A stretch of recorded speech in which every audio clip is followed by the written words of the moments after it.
Olá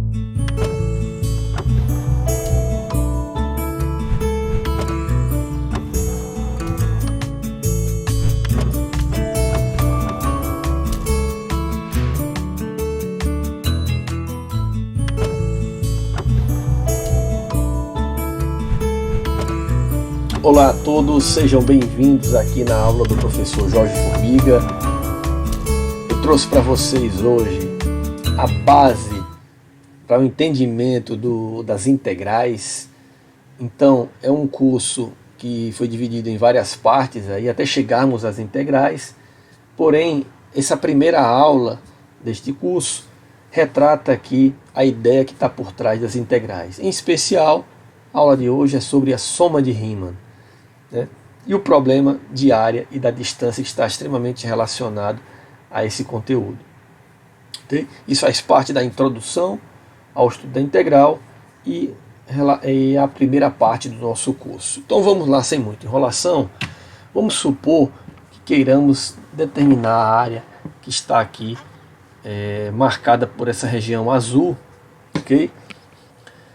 Nós teríamos um problema aqui em calcular a área onde se tem essas curvas aqui. Se fosse uma curva, deixa eu colocar aqui a caneta, se fosse uma curva, né, fazer um gráfico aqui, um plano, em que a nossa área fosse formada por segmentos, era até mais fácil, porque poderíamos dividir aqui em várias áreas, né? Dividir uma área aqui, outra área aqui que conhecemos, né, de fórmulas por triângulos aqui, né? E aí tentaríamos determinar um a um e depois somaríamos todo esse triângulo. Mas a questão é, qual é a área, no caso com funções como essa, que tem essa curva aqui sinuosa e que não conhecemos a priori uma fórmula para se determinar essa área.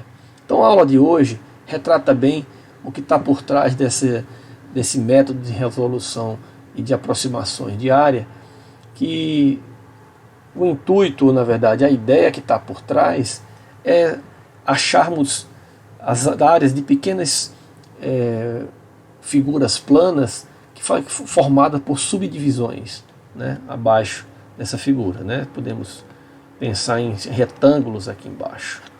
Okay? Essa é a área, é a ideia que está por trás desse conceito. Então vamos lá. Vamos imaginar então aqui um retângulo aí, ou melhor, uma função essa aqui formada por y igual a x ao quadrado, e a área que eu estou querendo calcular é uma área determinada por essa função limitada de 0 até o 1, né? Então é toda essa área em azul aqui, essa parte da parábola. Então, se tivermos interessado em determinar essa área, primeira coisa, em termos de subdivisões de área, então, primeira pergunta é, em quantas subdivisões, né, vamos precisar ou seria suficiente para determinar uma aproximação? Então vamos pegar aqui, em especial, 4 divisões. Melhor, 4 subdivisões, né? Então tem aqui 4 subdivisões e tentar aproximar isso através de uns retângulos formados por essa subdivisão. Mas esses retângulos, eles podem ser construídos de duas formas, né? Aqui são os subintervalos, né? De 0 a 1 dividido aqui em 4, eu vou ter um quarto, né? Um quarto, um quarto, um quarto, ou seja, um ΔX aqui embaixo igual a um quarto, né? E aí um quarto mais um quarto mais um quarto dá meio, né?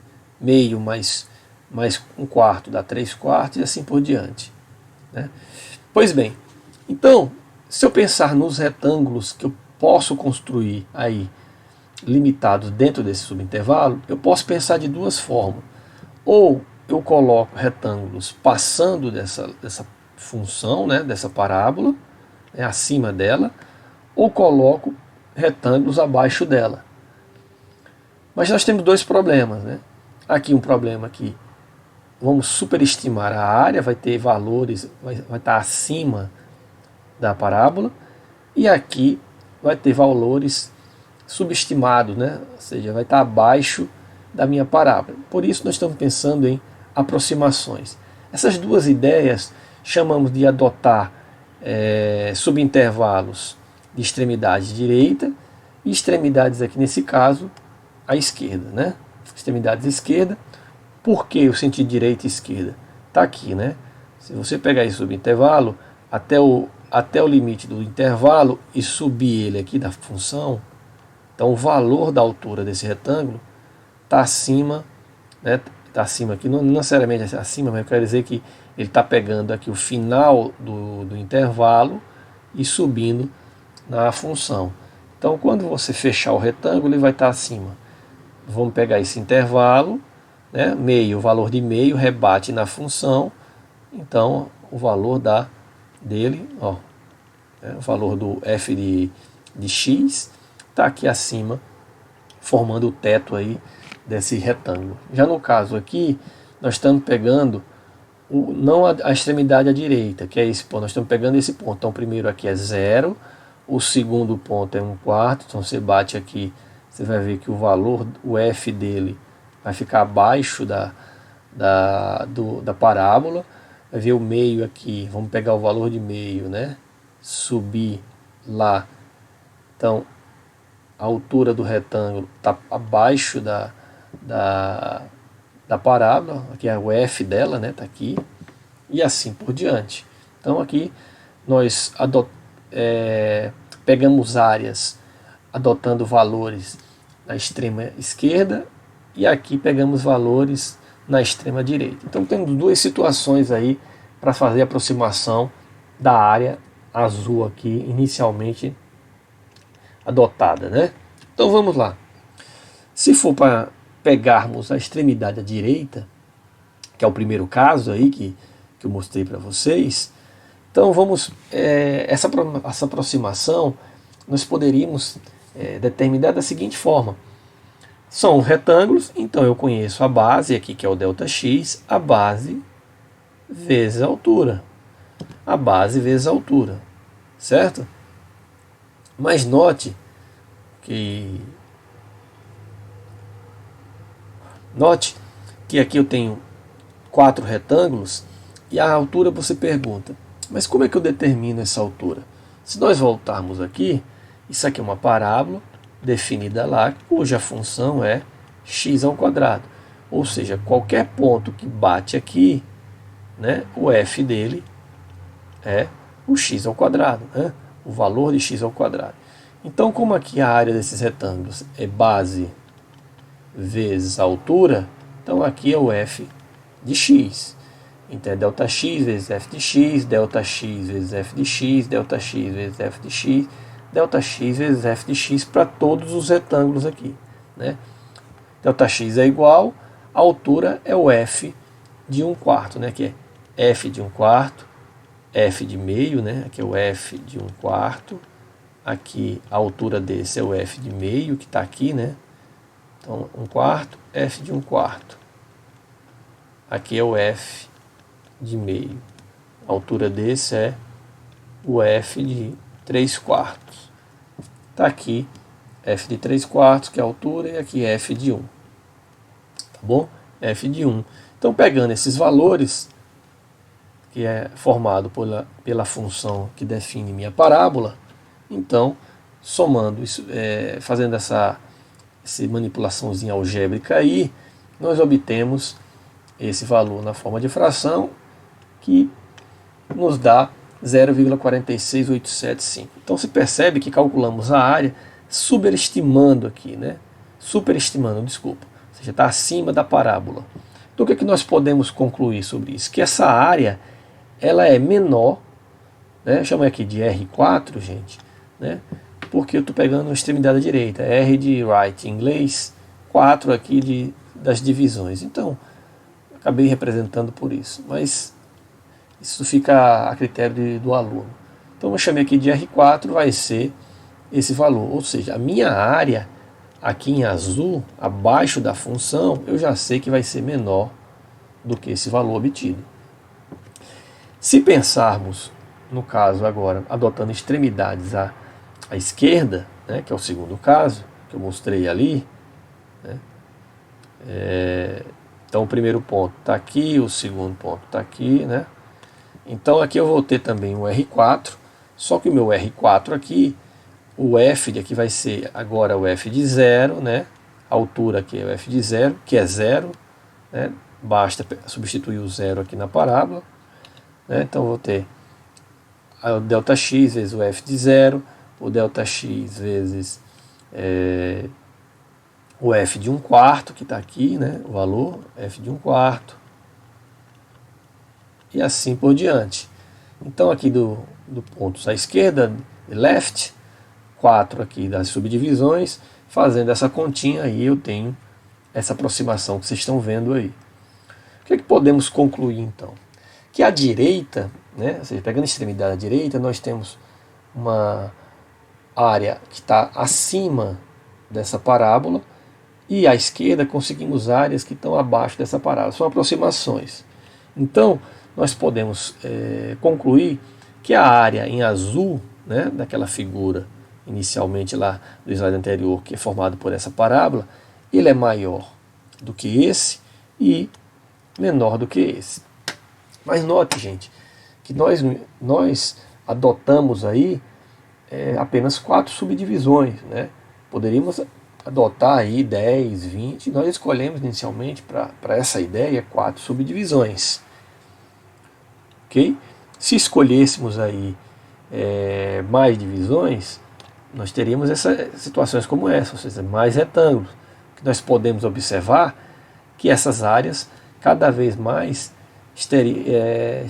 esses retângulos estariam cada vez mais próximos dessa área aqui, né? Ou seja, teríamos essas perdas aqui e teríamos esses ganhos, usando a extremidade direita e usando a extremidade esquerda. E aí nós fizermos isso para aumentando o número de divisões aqui para 10, à esquerda nós obtemos isso, à direita isso, e assim por diante. 1000 divisões, ou seja, 1000 retângulos aqui, a área à esquerda seria esse e à direita seria esse. O que é que vocês podem observar aqui nessa tabela? Que esses valores começam a se aproximar, né? Eu peguei aqui 1000 e eles começam a se aproximar. Então, ou seja, quando fazemos aí n tender para divisões muito grandes, tanto faz pegar a esquerda quanto a direita, essa área formada por esse retângulo se aproximam da área limitada por essa função, né? E é essa ideia aí que eu quero que vocês percebam que está por trás da soma de rima. Então aqui peguei uma animação aí para vocês observarem, uma divisão, 2, 4, e aí vocês vão perceber que a área ali começa a ter uma aproximação, né? Então vocês vão ver que essa área vai mudando aqui, ó.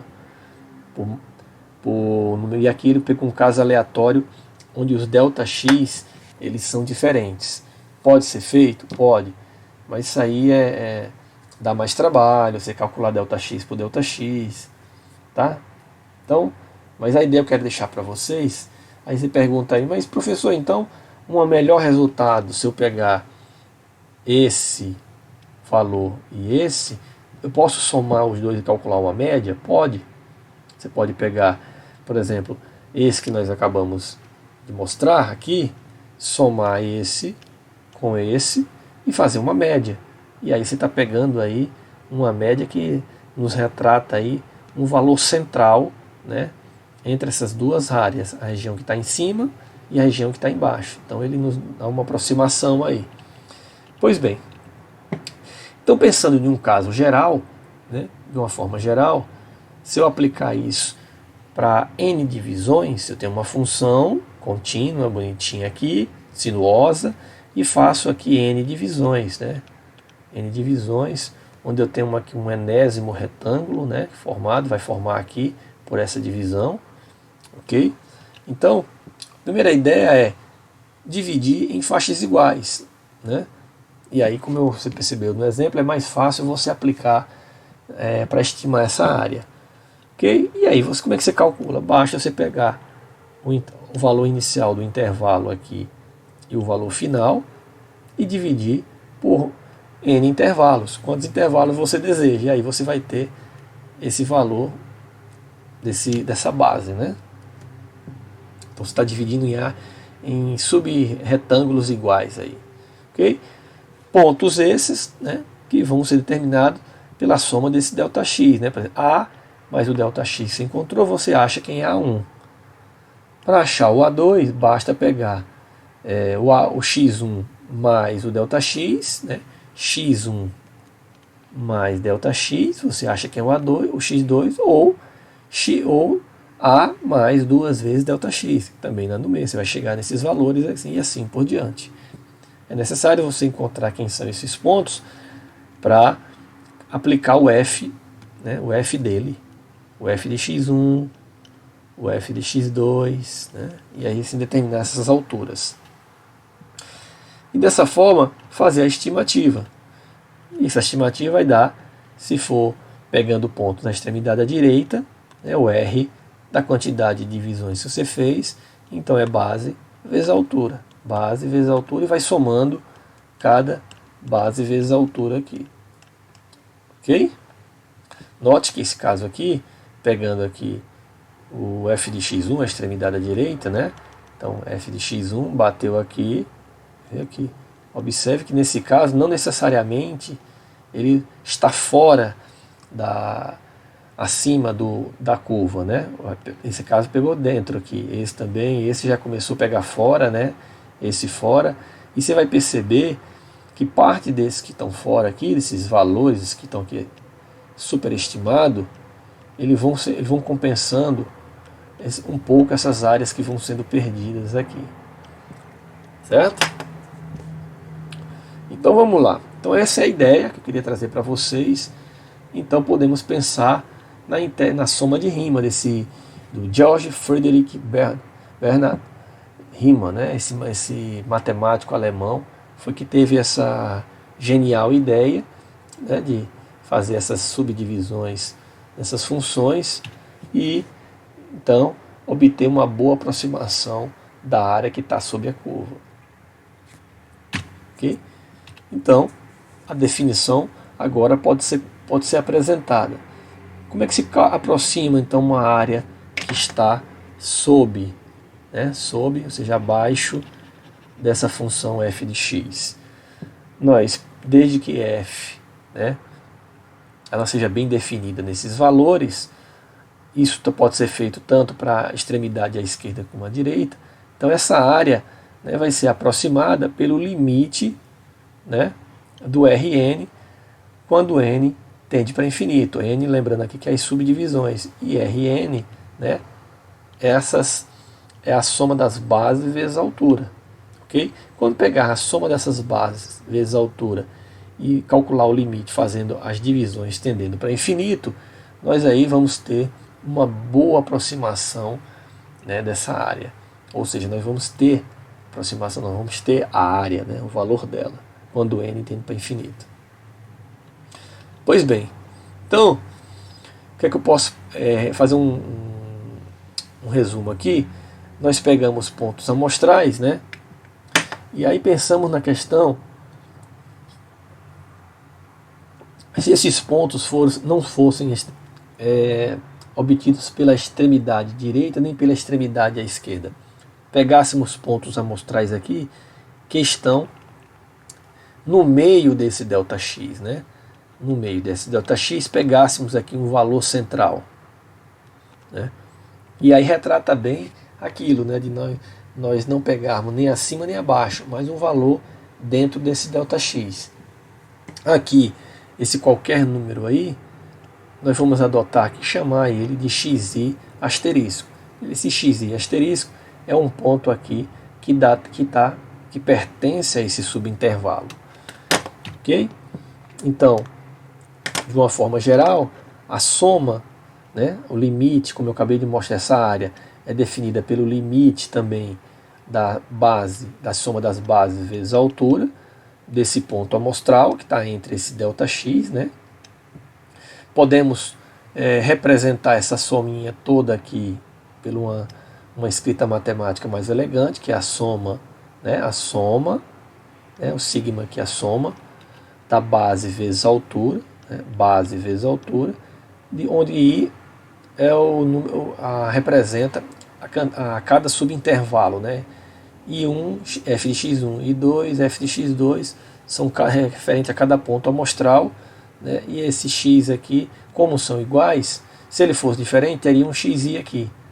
Mas como são iguais, eu coloquei aqui ΔX, não precisa do I do índice I. De 1 a n, onde n aqui é o número de subintervalo. Então, podemos trocar essa notação, colocar aqui no lugar dessa soma aqui. Então, está aqui uma explicaçãozinha para essa soma, né? Isso significa onde a soma começa e aqui é onde a soma termina, né? Para quem não lembra. Okay? E aqui é a nossa base vezes a altura. Então, de uma forma geral, então fica a notação de área limite quando é infinita essa soma, né? Para a extremidade à direita, xi, né? Xi, pega ele aqui na frente. Para a extremidade à esquerda é i menos 1. Então, se esse é xi, i menos 1 está antes dele aqui. Se aqui é x2, i menos 1 é a extremidade esquerda está aqui. Então, essa é uma notação que vocês vão costumar ver nos livros, né? E um ponto amostral aqui qualquer, chamaremos aqui de xi estrela. Esse ponto amostral pode ser um ponto médio ou pode ser um ponto qualquer. Pois bem, então vamos lá. Isso aqui eu trouxe para vocês um caso computacional, né, que foi que eu rodei aqui. Peguei aqui 4 subintervalos, né, ou melhor, desculpa, 16 subintervalos. Aqui está o valor da integral, né, o valor real dessa integral aqui da função, dessa função variando de 1 a 5, né, então de 1 a 5 para 16 subintervalo, e aqui usando soma de rima, né? Isso aqui foi usando soma de rima e aqui foi usando métodos de integral para resolver essa função aqui, que nós vamos ver mais adiante, em outras partes desse curso. Então está aqui, e aqui é o erro, né, entre os dois métodos para 16 subdivisões. É claro que esse erro ele vai variar de acordo com a quantidade de subdivisões. Então, com esse exercício aqui, esse exemplo, eu encerro aqui essa primeira parte. Espero que vocês tenham gostado do que eu trouxe para vocês hoje. O próximo vídeo vai ser um vídeo sobre soma de rima, mas tratando apenas exercícios e aplicações. Bons estudos, espero que vocês tenham gostado. Até a próxima, gente. Um abraço.